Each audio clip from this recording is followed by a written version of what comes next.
in as we're going. Okay, lovely. Shall I share my screen? Yeah, if that's okay. So thank you to everybody who has joined today's call. Delighted to welcome Camille Parsons, Business Development Manager for Parcel Pending by Quadient, and Chris Cater, who is the Client Partnership Director at WOW. They'll be leading today's session, on easy living, the importance of convenience on the student experience. As usual with our roundtable sessions, if everybody is okay just to mute themselves, just to block out any background noise, feel free to use the raise your hand option if you have any questions throughout. And I understand there will be time at the end of the session for any Q&A as well. So without further ado, I will hand over to Camille and Chris, and thank you again for hosting today's session. Thanks, Sarah. Lovely to meet everyone. Thank you so much for signing up and joining. So just to introduce myself a little further, so I currently work for Parcel Pending by Quadient. My background is in, or has been in, student accommodation, so it's working for Unite, and then after that Amazon Logistics, where I was sort of managing driver performance for delivery and same-day delivery. So I've ended up in this weird position of talking about parcel lockers and deliveries all the time. But I really wanted to do this roundtable to bring in the kind of importance of convenience on the student experience. And I thought best to invite Chris from WOW with all of their wonderful data from investor and students. So first of all, I'll hand over to Chris, who will explain a little bit more about what WOW do. Excellent. Yeah, so I am Chris, for those who don't know me. So I'm Client Partnership Director for WOW, who are ultimately sales and marketing agency and consultancy that kind of specialise in the lived real estate sector and in HE, so the commercial services side of HE, basically formed out of a long held frustration that the commercial services departments within higher education institutions don't really get the credit that they deserve. So we want to try and help push that forward. And that led to us creating an accreditation scheme called Investor and Students, which is a student experience kind of accreditation to understand the experience of your students in their accommodation. I'll tell you a bit more about it because I'm going to completely do my own slides in as we go along. But yeah, so that's kind of why I'm here today, is hopefully add a little bit of data that sits behind some of the theory and anecdote that we might talk about as we run through. Do you want to carry on, or did you want to do this agenda? No, well, I just run through the agenda, and then I think it's over to your sides again. But we want to go into obviously a bit more detail about what makes an excellent student experience, what factors contribute to that, and kind of the weighting on the importance of some versus others. In the context of obviously our student audience, the age of convenience and Gen Z. And then for myself, from a parcel pending perspective, to kind of bring in current parcel trends, e-commerce data globally and the UK specifically, and what Parcel Pending by Quadient can do to help. So predominantly make that easier, make that whole process easier with regard to managing parcels. And then just go into a few examples of how we've helped universities, specifically the Queen Mary University London case study. And then we really want to kind of open it up to your questions, understand perhaps a bit about how your university is currently managing inbound parcels, and bounce ideas off each other. So it's certainly not just us talking. Feel free to kind of chip in or wait to the end for the questions. Completely don't mind. So back over to you, Chris, with the next slide. Okay, great. Just so you know, I can see nobody, and it's the most unnerving thing that's ever happened. So if you really get bored, please just shout at me or do something, because I'll just start wittering. And I'm talking to myself on a screen. It's horrible. But yeah, thank you. Yeah, please do. So investor and students, as I kind of very briefly touched on, it's an accreditation that we brought together to look at the student experience in accommodation. I think there's an awful lot of kind of very good surveys out there, both internal to universities and externally on the market. But in a lot of cases, we found that they focus quite heavily on kind of what we call the bricks and sticks, so more the facilities-based aspects of the student accommodation experience, which, whilst incredibly important, I don't think that sometimes the student experience side of things gets the kind of depth of research that maybe it could do. And in a lot of cases, you kind of deep down, you know how good your buildings are, right? You know if you've got brand new buildings and they're all shiny and sparkly and lovely, or you know if you've got ones that haven't been painted for 5 years, the carpet needs a refresh and things like that. So in a sense, we kind of felt there wasn't a huge kind of value in going around and telling you that your rooms are a bit tired and dated when you probably already know that. It was much more interesting for us to start to understand what it was like for students to actually live within those buildings and the experience that they have whilst they're with you. And that kind of then pushes through into wanting to kind of really fully understand that. So we call it a 360 assessment of the experience, because we don't only ask students, but we ask frontline staff, senior management, and we also kind of look at your student reviews through Student Crowd. And again, that is to kind of really understand expectations versus realities. So if you think you're offering a great service, but students tell you you're not, then there's a problem. And sometimes if you look at maybe your frontline staff and your senior management expectations might not necessarily align. And then those kind of gaps are where you can really start to drill into the data and turn data into insight and start to really understand what is happening and how you can do something about it. And then we also really drive into demographics that goes alongside that. So you can be really focused on any investment of either time or money that you might need to do to improve that experience, rather than us saying to you, for example, your events program isn't particularly up to standard.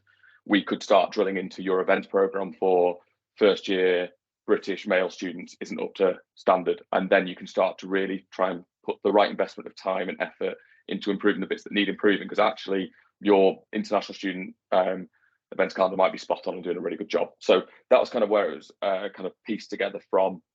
And through that, we support our member institutions with action planning and insights that they can go away and take together for their institution and make improvements there. But then we also do twice a year a kind of more kind of wide arching research paper that looks at the trends that we see across our membership across the country. So that is what Investment Students is.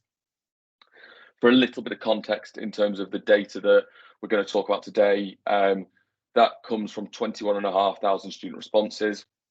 We have over 106,000 students involved within the accreditation. At the point of this research survey, because we're only 2 years in, we had 11 members. We're up to 20 in the current wave, which we're pushing through with. So our next insight report will keep growing and we'll see more and more come through. And this covers 315 properties over, I think, 59 towns and cities, but Camille's face is in the way, so we'll find out for sure. Very quickly, I know there's a couple of you on the call. This is our membership, so we've got a really nice spread of universities, private PBSAs, different locations, kind of different tier groups in the Russell Group, Post 92, etc. So it gives us a really nice kind of understanding of student sentiment across the country, and gives us a really good breadth of kind of international student, domestic student, wealthy, less wealthy, etc., etc. So we've got a really nice kind of balanced view through that, which is great. And then kind of moving on, I think, I mean, teaching you to suck eggs here, but student experience really matters. And what you'll notice here as well is the slides that have been done by our expert designers in-house and the slides that have been done by me. And I will get, I bet you know which one this one is, but this is definitely me. But anyway, student experience obviously is really, really important. And it's why we invented IIS in the first place. You know, we all know the risks of poor student accommodation. I think a lot of the time we would talk about, you know, students potentially not massively enjoying their course. They'd probably still stick at uni and try and find something else to do.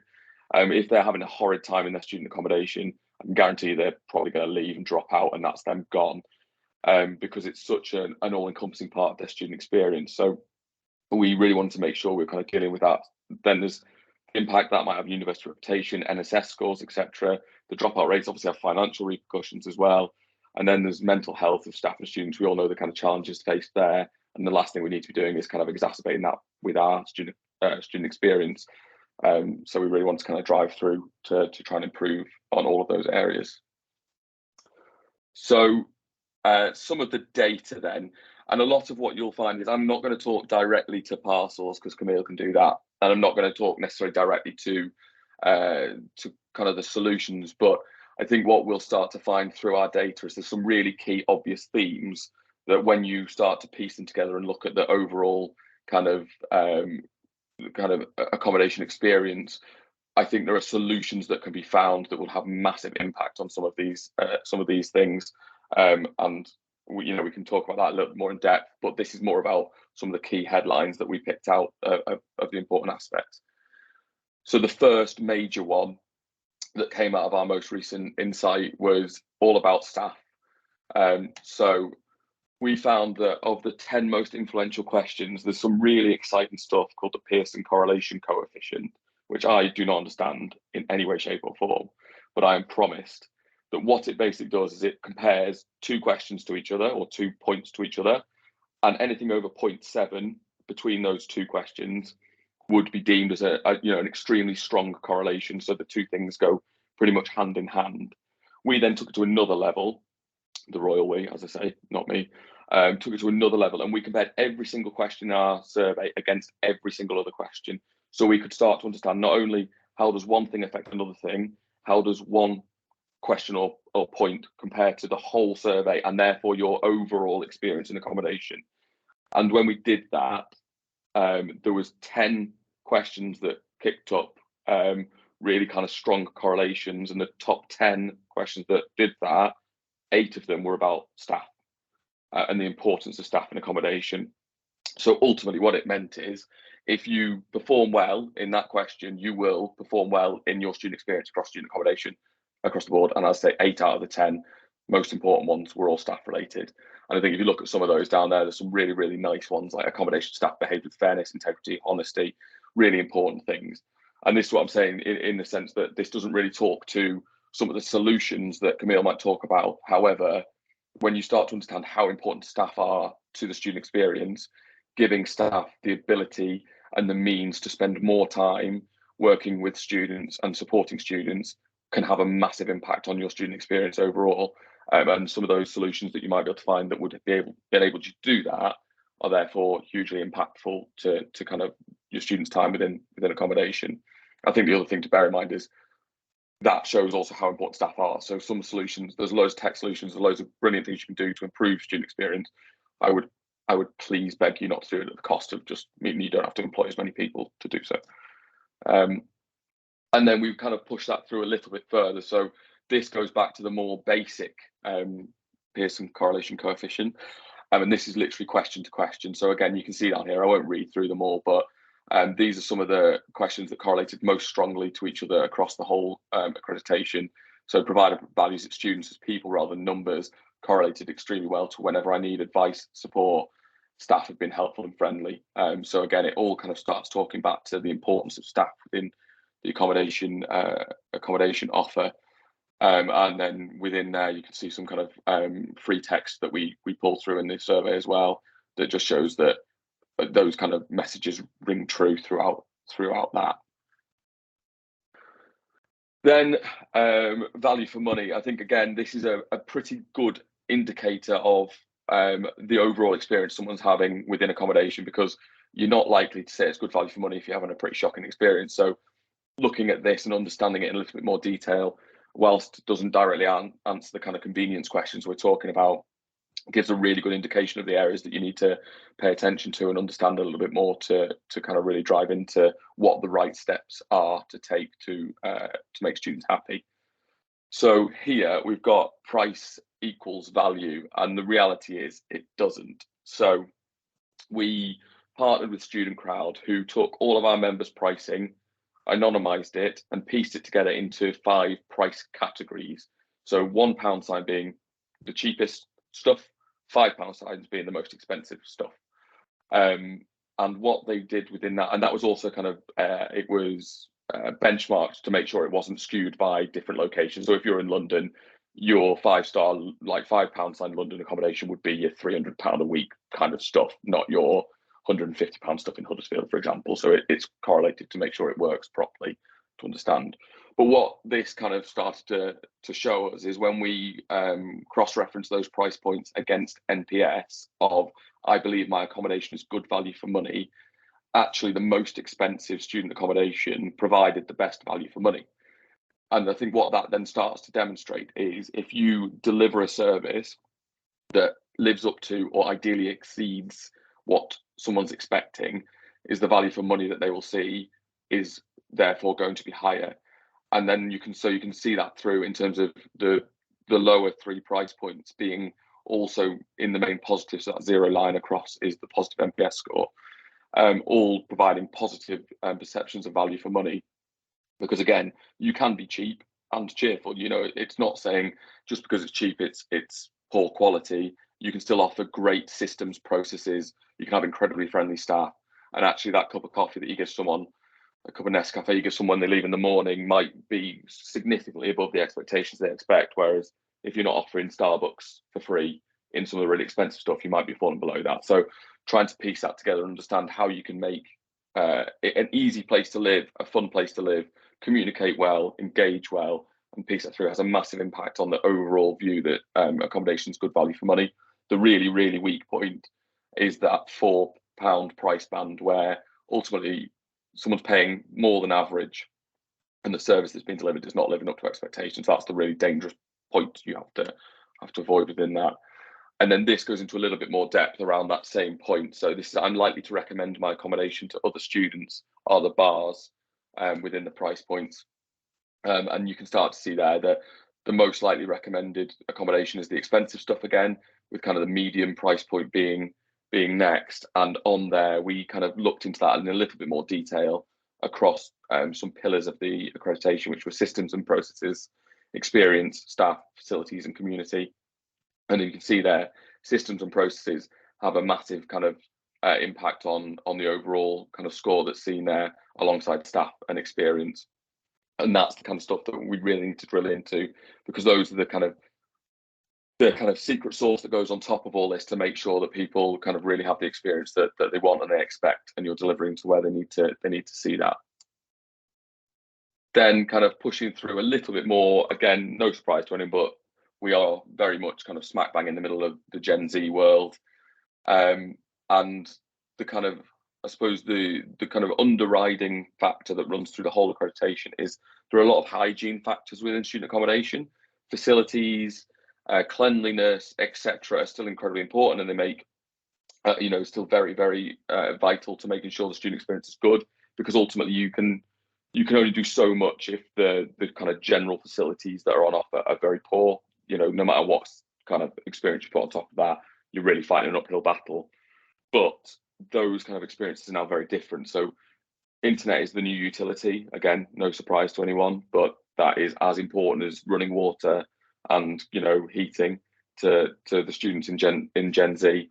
And then when you start to piece that together, it runs through the whole digital experience. So it's excellent apps and technology, 24/7 service availability. We're not necessarily need someone sat on a desk in front of them every single bit of that day, but you do need to have access to service all day long, which is really, really important. And that's the kind of stuff where that staff availability and the impact staff have on the overall student experience is absolutely vital. And when we're saying that, we don't necessarily mean that is because somebody is sat with them every step of the way and kind of helping them every step of the way. They have accessibility to them. There is systems and processes in place to mean that staff are available. And then sometimes, in a lot of cases, it's mean I don't have to deal with staff because I get the answers I need without having to go through that route, which leaves staff available to deal with kind of the bigger queries and kind of push through there. That then kicks into systems and processes. Again, you can see I did this slide because the post-it notes are far less professional than the other ones. But we looked at some of the kind of the key things that are starting to pull through when we talk about parcels, systems and processes, and some of the kind of free text analysis we did through there and the impact that can have on students. I think, you know, if you're a student that's ordered something in an evening, Amazon Prime World and all of these things where you can get things delivered within minutes, the last thing you then need is for that then to disappear into the ether somewhere, and you can't get access to that. So there's a couple of bits here about understanding reception. The receptionist receives loads of parcels, but there's a couple of times they've gone missing at reception. parcels being refused by receptions on weekends because there's no one there to take them. On-site staff, not necessarily being around at the times that students need them to be to collect parcels, etc. So these things obviously have a massive impact on kind of the student world. And with Gen Z, as we said, kind of having that instant gratification and availability of most things, if we are then the blocker that sits within that, it becomes, a real kind of challenge to the student accommodation experience that we need to try and kind of get to grips with. We then did, again, the kind of same correlation coefficient on systems and processes. So we looked at the systems and processes I use make my life easy is kind of the question that sits beneath it. And then the correlation that sits within that, if experienced staff members were knowledgeable, it goes hand in hand with good quality systems and processes. Communications were clear and straightforward, because in a lot of cases they can get the information they want where and when they want it. And it kind of runs through there. So you've got some of the key correlations that sit between systems and processes and student satisfaction ultimately. Perfect. So I'm just going to provide a little bit of information about the UK latest parcel data. So in the UK, 5.1 billion parcels just in 2022. That amounts to 162 parcels per second. So the projection is that parcel volume and e-commerce is going to increase, I think, from 2018 to 2027. Globally, it's gone from 87 billion and it's projected to be 250 billion. What does that mean for student accommodation in the UK? Around about the average of e-commerce is that 25% of all retail sales are e-commerce. I think for students, it's higher than average. So there's a huge market for now customer to customer. So you'll all be aware of kind of Vinted, Depop, eBay, Facebook Marketplace, and all of those parcels coming into our kind of accommodations, higher education campuses. It's estimated that it takes 4 minutes per parcel. So if you can kind of obviously multiply that out, that's a lot of hours per day that we're spending on receiving, storing, tracking, finding, redistributing, and also dealing with any issues that might come up related to that. So for example, if someone misplaced or if they're left in entrances, they're lost, stolen, it also comes back on staff usually to deal with those problems as well.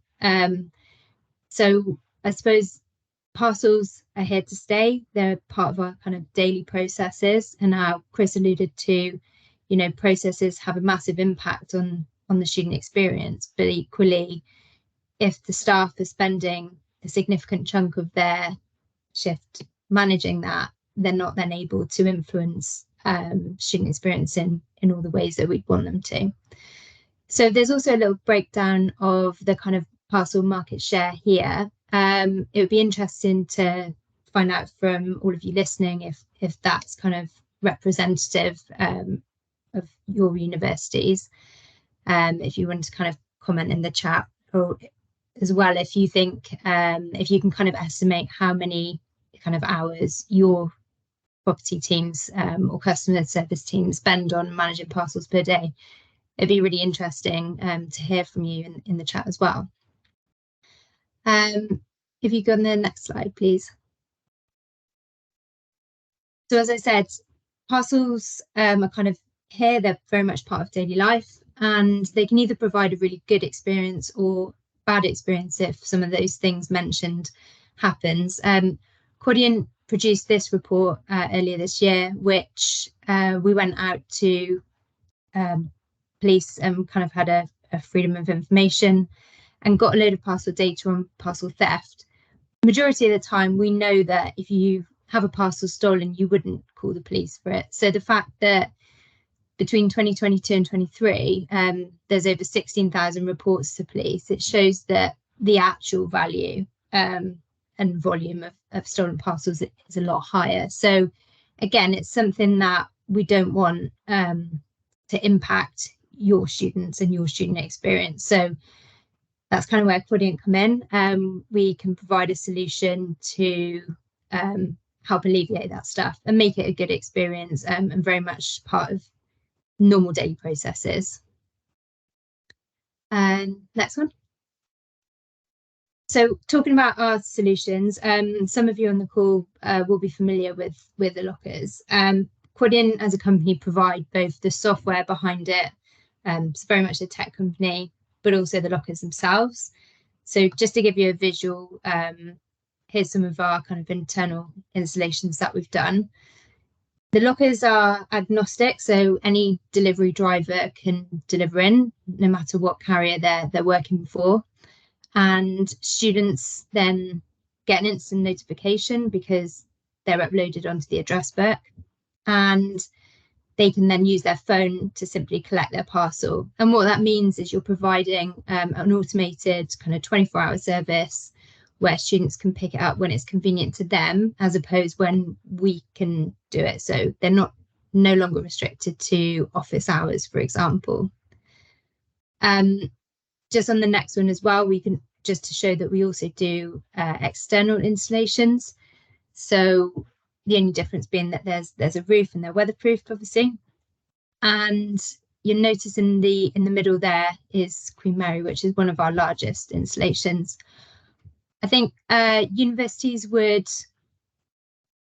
manage them in different ways, and they can use our lockers in different ways. So there are universities that would load them directly, so they would kind of keep that control of making sure that the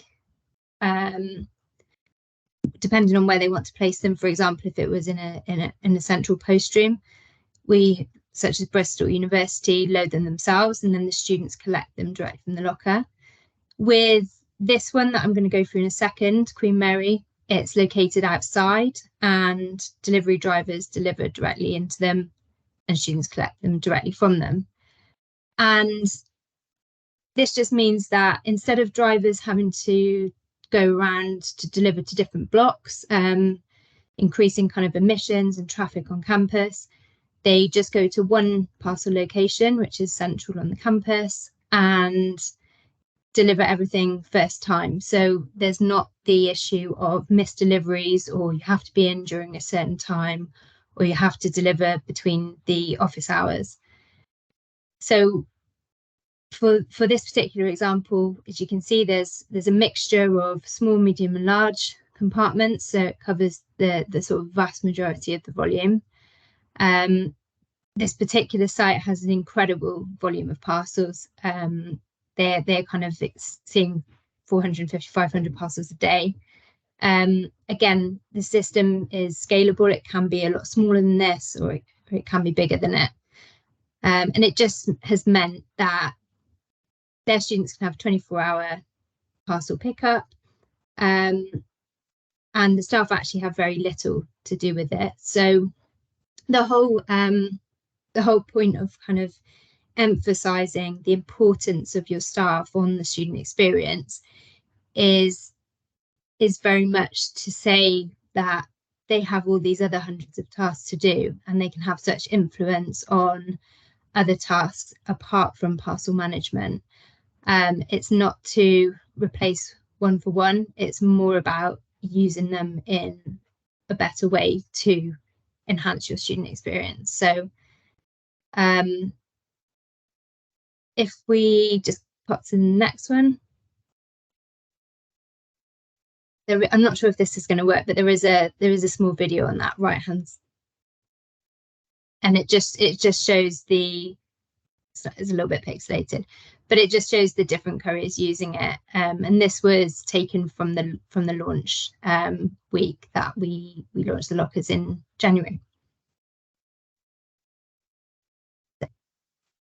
That's fine, we didn't need to watch the whole thing. Very loud. All right. And on to the next one. So here's some of the universities that we work with. Parcel Pending is actually a global company, so there's many universities. We've probably got our largest network in the US, but we are finding more and more, obviously, with UK universities and PBSAs, that parcels are something that people really struggle with, and we have found that we can kind of provide that solution, whether you want to load them yourselves, whether you want the drivers to do directly, and we also offer integration as well. So if you had a resident app that you wanted the notification to go through, so that people don't have to have different apps for different services, we can also do that if you wanted. I think that is more or less the end of my slides, if I'm not wrong. But it was really now to kind of open up to questions, because we'd really like to find out from yourselves what kind of your experience is, how you manage parcels, if you agree with that kind of notion of student experience and the factors that influence it. And I think, Chris, from your perspective, it'd be probably good to hear from people as to if there's anything else that they kind of consider important as well. Yep. I'll stop sharing so I can see. Yeah. Thanks very much.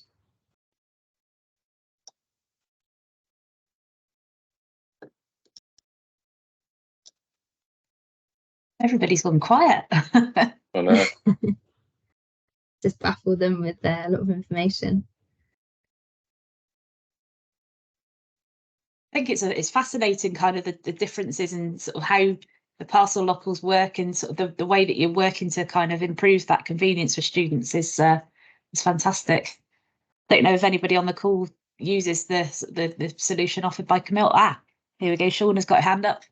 I've got a question. Hi. So, hi, that's Hi. really interesting. I'm just curious about the space. So space for us, I'm at UCL, by the way, is a very, is a big limiting issue across sites. They're not all very spacious. Yeah. What's the smallest that you can install something that you feel is worth the value? Do you know what I mean? Like if it's only 10, it's obviously disappointing if you can't get in there, that sort of thing.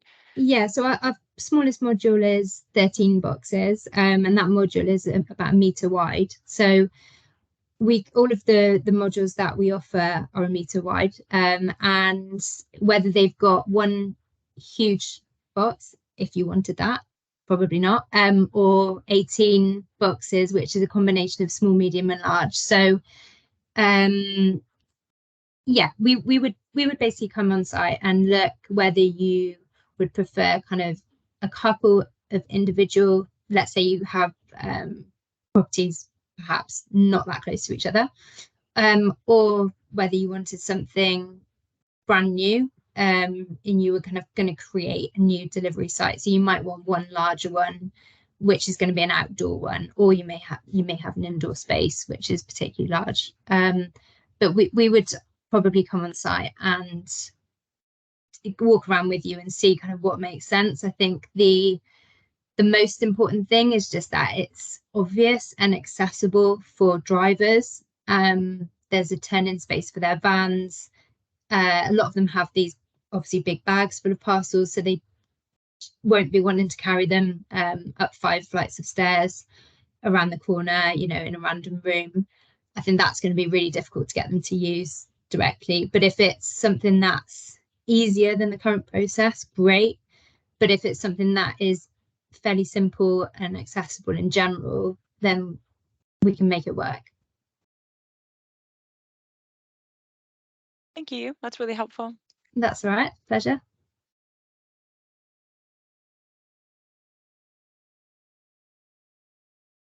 Has anyone kind of got any other questions about anything else, or any kind of concerns or anything controversial? You know, we're up for it. Controversy on a Cubo round table. It's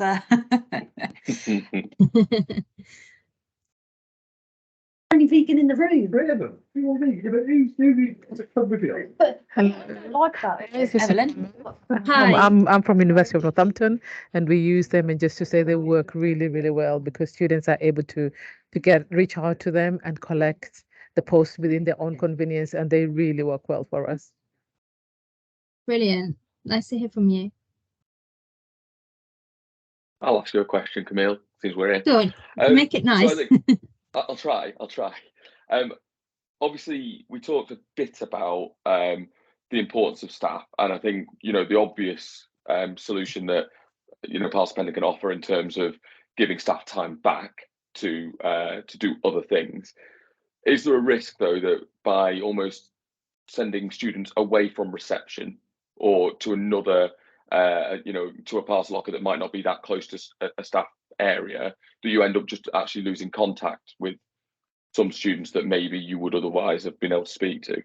And Yeah, what do you reckon the solution is to that, I guess? That's definitely a kind of question that I've had before. And I would say, especially from working as a manager in student accommodations, the staff have so many other things to do. They don't always need to be chained to the desk. They actually need to go around the property and have that freedom to manage their own property and speak to their students.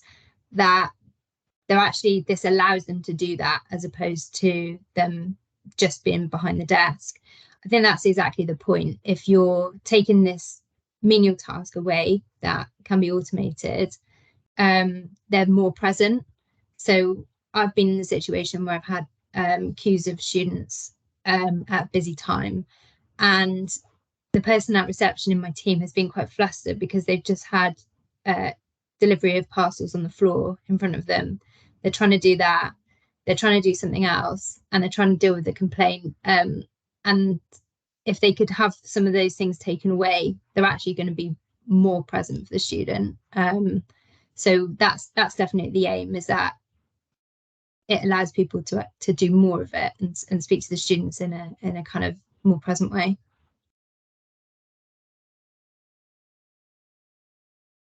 I'm thinking of some of the properties like that we worked in Bristol together. So like Marketgate would be like an obvious one. So it was a really small reception. So when you had a delivery of parcels, it kind of took over. And also there were lots of behavioural issues to deal with as well. So yeah, it's hopefully making people's lives easier. And yeah, it's certainly not to get in the way of those really important conversations.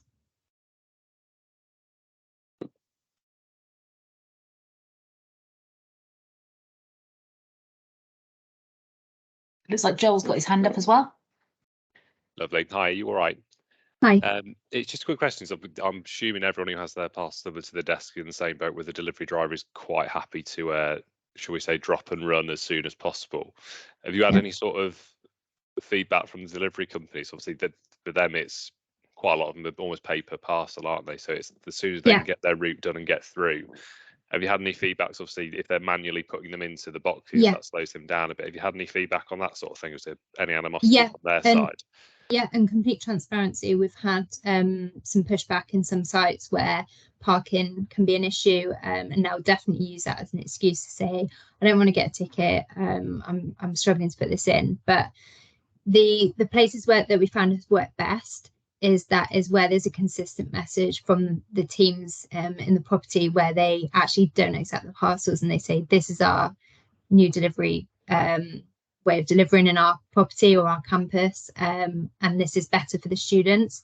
And it's just kind of remembering that you're doing this for the students but also for your staff as well. To add to that, Quadient as a company have a relationship, so we've got a partnership with DPD, every DHL and UPS, because we also have our public access lockers that you might have seen in garages and car parks and things like that.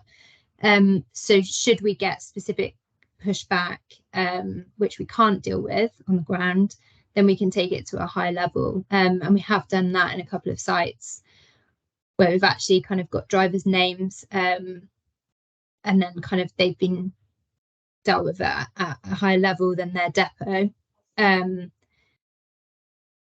order that we can then, and the feedback always is back from them, no, we're in partnership with you, they can deliver to our locker. If they need to add more time to the route because it now takes longer per property, then that just needs to be fed back in the right way to that carrier.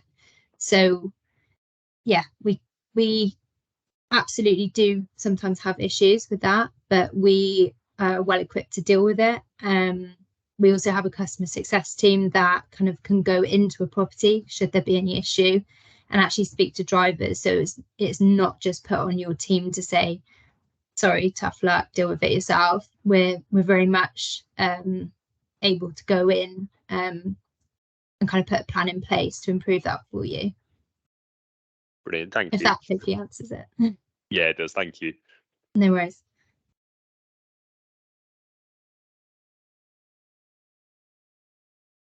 There must be some questions for Chris.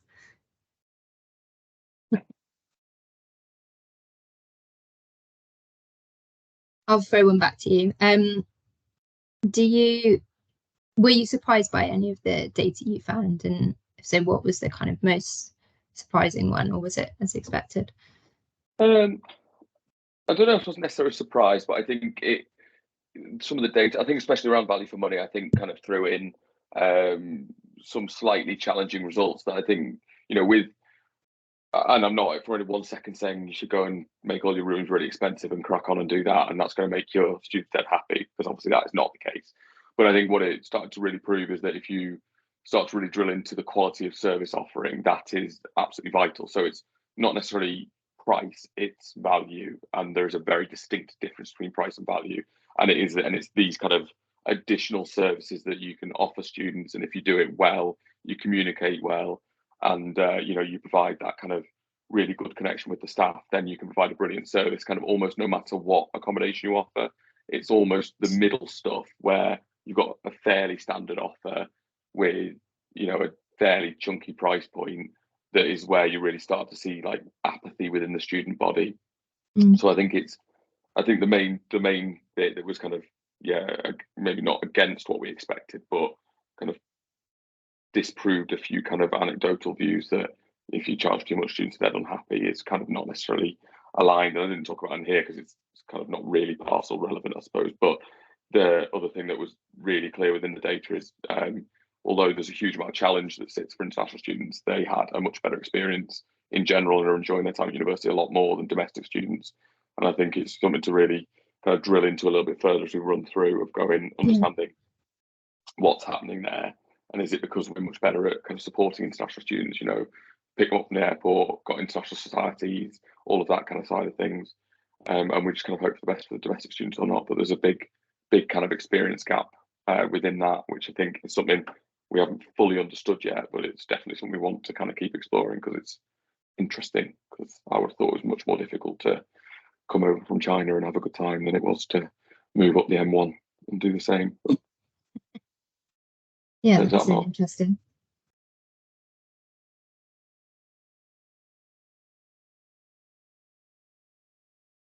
Everybody's gone very, very quiet, haven't they? I think maybe all of the questions that they had has been answered throughout the presentation is the it's the main thing. Oh, Melanie's just put a note in the chat. Let me just check. Could it be possible? Yeah, we can share the slide deck afterwards. Yeah.